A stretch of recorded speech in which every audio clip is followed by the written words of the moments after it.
Well, tonight, the government now has the green light to borrow up to 10 trillion shillings after both houses of parliament approved the variation on the public debt ceiling. On Tuesday, 27 senators approved the motion that was passed by members of the National Assembly before proceeding on to dice. This comes as Senate also adjourned indefinitely ahead of the general election.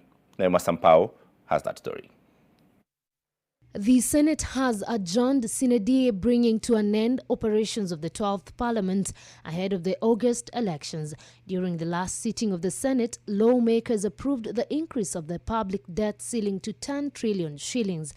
This coming after several failed attempts to raise the requisite quorum to consider the motion on raising the debt ceiling, with the House being forced to take a break as the House leadership whipped the members.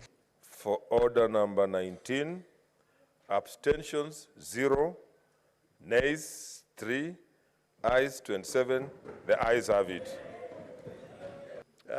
Mr. Speaker, we have had this debt ceiling that we have enhanced upwards, making it possible for Kenya to borrow.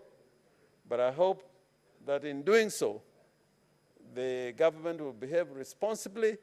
So, Mr. Speaker, all that time that we have worked, the House, the Senate has stood tall. The Senate will be remembered, Mr. Speaker, for a number of decisions that were made.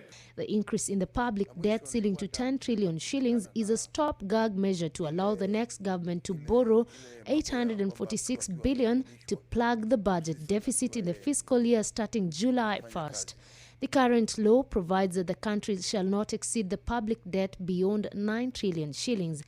In the 5-year term of the Second Senate, 20 bills, 403 motions, 103 petitions, 501 statements have been considered and passed, with senators calling for clear separation of powers between the Senate and the National Assembly.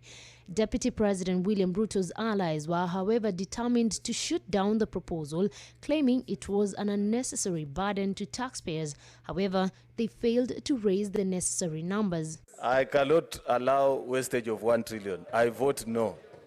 Ni muhimu kujua ya kwamba Wakenya wa kawaida wanajaribu na wanataka kuweza kupata mikopo, lakini kama serikali inachukua mikopo katika banki zetu, ndio Wakenya wanazidi kuumia. Bei ya maisha imepanda juu, unga imepanda, mafuta ya salad imepanda, imefika 400, unga ya kupika imefika 200, gasi imepanda. So Wakenya wanatuliza, serikali ambayo imebaki na siku 48 inaongeza deni kwa nini? Efforts to have the House pass the election finance bill moved by the Senate Majority Leader Samuel Pogisho hit a dead end after senators opposed it, citing mischief. Naima Sampao, NTV, Nairobi.